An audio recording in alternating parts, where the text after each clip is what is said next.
Welcome to the third video in our series to use charm packs or 5-inch squares. The pattern is called Charm Tuesday and it can be found on the Moto website. We'll leave a link in the description below that'll take you straight to it. I've got some great shortcuts to make this pattern a little easier and faster to sew. Plus, you'll spend less time cutting and organizing. Grab your charm packs and find 7 charm packs that you think look good together. I viewed them from the side just to make sure they coordinated. I didn't want to get hung up on the fabric lines.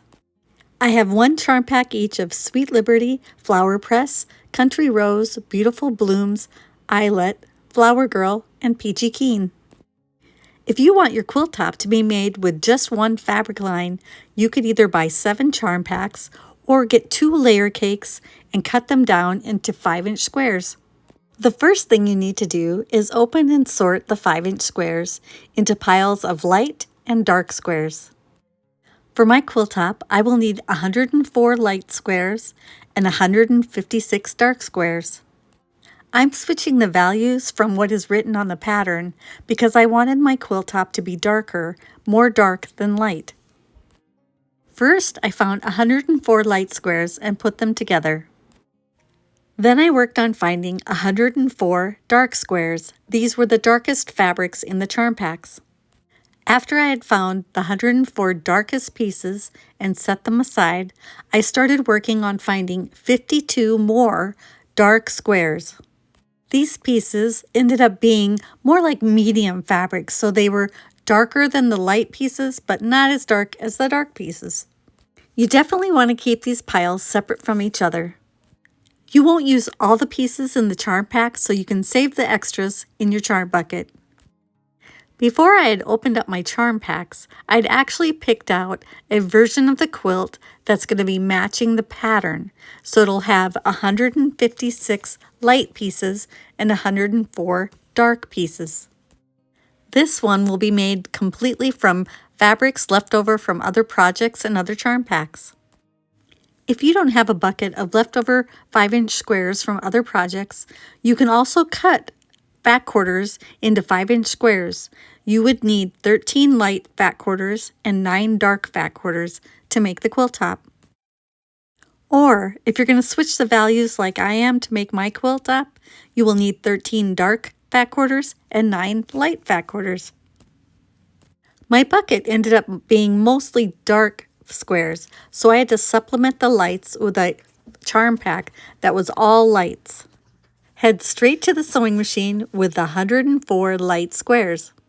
Take 2 squares, put them right sides together, and using 1/4-inch seam allowances, sew on opposite sides of the squares.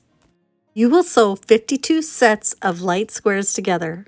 I tried to mix and match the fabric lines and made sure that I wasn't sewing the exact fabric to each other. I tried to just mix them all up really well. Try not to overthink this part. Just pick them up, put them together, and sew them. Sewing this first side takes longer than sewing the second side because once you have them together, you won't have to match them up the next time you send them through the machine. Once you've used all 104 squares, you want to cut them apart so that you can send them through the machine again, sewing on the opposite side.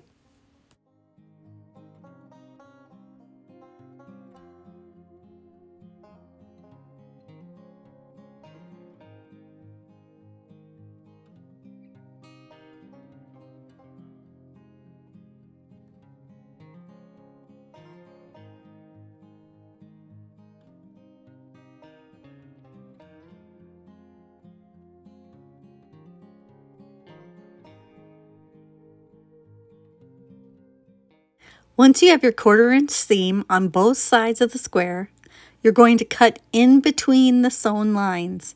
Each side should measure 2.5 inches by 5 inches. Once you cut these apart, you will have 104 units that are 2 rectangles of light fabric. I used the method of 2 different rulers to cut in between just to make sure I was doing it right. The edges should line up on the 2.5-inch mark, and the seam lines should be on the 2 1/4-inch mark. I use this method to help keep me from making mistakes, you can absolutely just use one ruler to cut if that's all you have or want to use.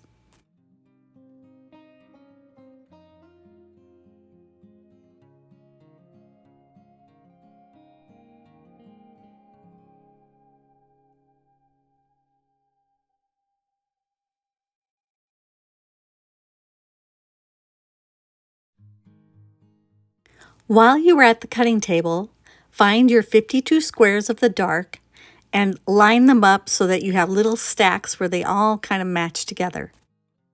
Cut these 52 squares into 104 rectangles measuring 2.5 inches by 5 inches. I used the same ruler method to make sure I was cutting my pieces 2.5 inches wide. And if you're not comfortable with layering so many pieces, you can cut a smaller stack at a time. Now you can head right back to the sewing machine. There's no reason to press yet.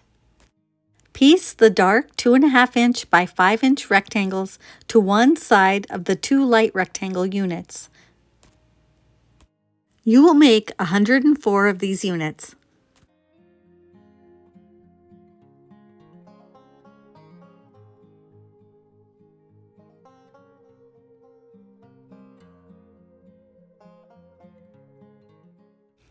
Once you've sewn all the rectangles on, you'll need to cut them apart, and then we're going to sew the 5 inch dark squares to the other side of the light units.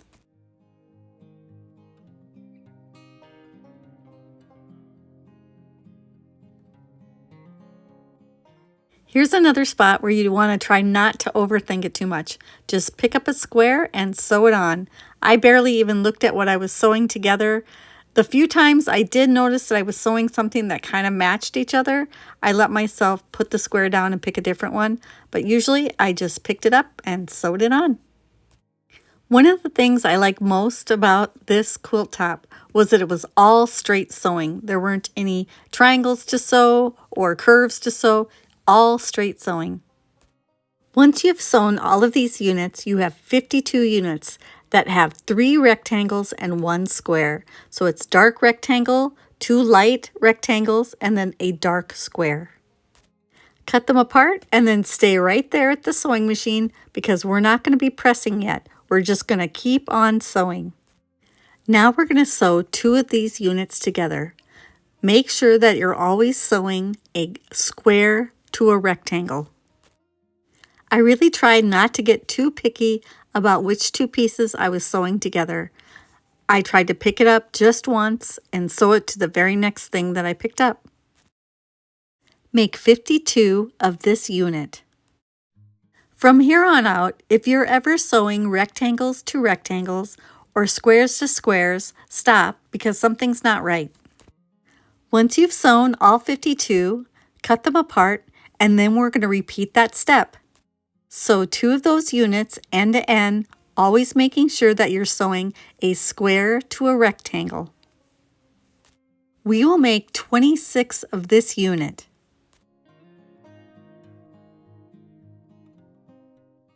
If you've taken a look at the pattern, you've seen that my directions have strayed from the pattern directions, and I just thought it would be easier to make the long columns instead of making blocks. Plus, I could get by with a lot less pressing.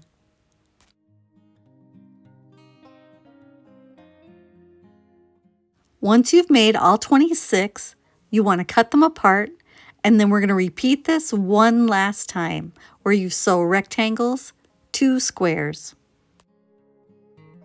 This time there will only be 13 sections.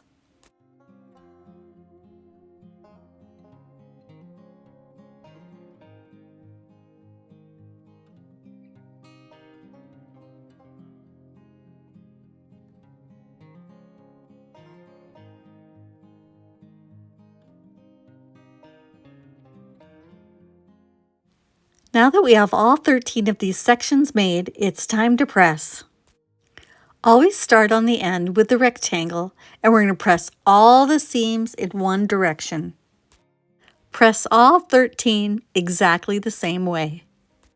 Once they're all pressed, lay them out side by side, all exactly the same, And then you're going to flip every other row so that it starts out with the top being a rectangle and then a square and then a rectangle and a square and so on. Pin 2 together, you will have 6 of those units, and then you will have one leftover section, and just leave that aside for now. When sewing these sections together, you will only have 7 places where the seams will meet, and because you flipped every other row, those seams should nest together. I did pin these together to make sure I was sewing them correctly, and I wanted those corners to meet up nicely. Sew 6 units of 2, and then after that you'll sew those together to make 3 sections of 4, and then at the very end we'll sew 1 section of 8 and 1 of 5, and then lastly all 13 rows will be sewn together.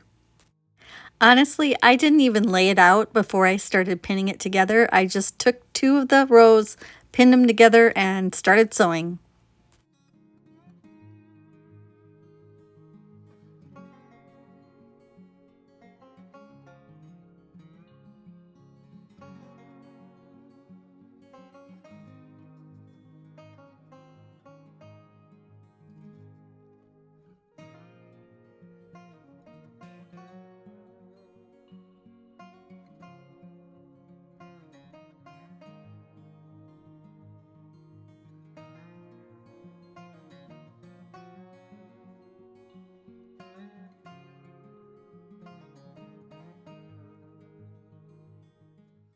From here on out, I pressed after I sewed each of the rows together. The finished size of this quilt is 58.5 inches by 84.5 inches. If you want to make it bigger, you could add more sections. Each row that you add on would add an additional 4.5 inches to the width. If you add more of the single units to the length, each unit you add would add an additional 10.5 inches to the length. The easiest way to make this quilt top bigger would be to add borders. Add a 2.5 inch cut first border and a 5 inch cut second border. This would add an additional 6.5 inches per side, so a total of 13 inches on the width and 13 inches on the length. That way, instead of having a 58 by 84, you'd end up with a 71 by 97. Another thing that I really liked about this pattern was that there wasn't a lot of back and forth between the cutting table and the sewing machine. It was sew a bunch, cut some, and then sew a bunch more. I was a little bit curious how long this would take because I knew it was going to be an easy quilt, so I actually timed myself while I was making it. Now granted, I was using my Juki and I'm a very fast sewer, but I got the quilt top, including all the cutting, done in about 6 hours. I could have maybe gone a little faster, but I took some breaks. And that was just to make the quilt top. The quilting and the binding, of course, added some more time to that, but it was really nice to get a quilt top done in one day. The second one I made took even less time, so I'm kind of curious to see how long it takes you to make your quilt top. If you get a chance to make one, report in the comments section below how long it took you to make it. Once your quilt top is done, it's time to do one last pressing and then quilt and bind it. I put mine on my long arm quilting machine and just did a simple stipple pattern in a lighter colored thread. For the binding, I picked a soft green that I thought looked good with all of the fabrics. And remember that this is the quilt where I switch the values. So where the pattern read light, I use dark, and where the pattern read dark, I use light. This quilt top uses a total of 265 inch squares for a total of about 4.5 yards of fabric. For the backing, I used 16 fat quarters. I trimmed them all to one size and then sewed them together into rows. I didn't have quite enough length, so I used some of the offcuts from some of the strip quilts that I've been making and put that down the center of the quilt just for a little pizzazz. It's kind of like a two-sided quilt. I really like the way it turned out. And here's the quilt I made from my scrap 5-inch squares. This one was made with 156 light squares and 104 dark squares. This quilt follows the pattern instructions more closely.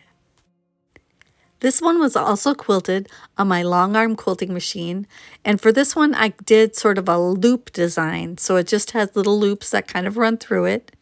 And for the binding on this one, I just picked 2.5-inch strips out of my strip bucket so that I could have a little fun using up some more fabric. So using the strips out of my strip bucket for binding, that was a win-win for me. The back of this one used 18 fat quarters. I kind of pieced 2 of them in the center just to give me the length that I needed. We hope you will hit the like button, leave us a comment, share with your quilting friends, and subscribe. Thanks for watching, and happy quilting!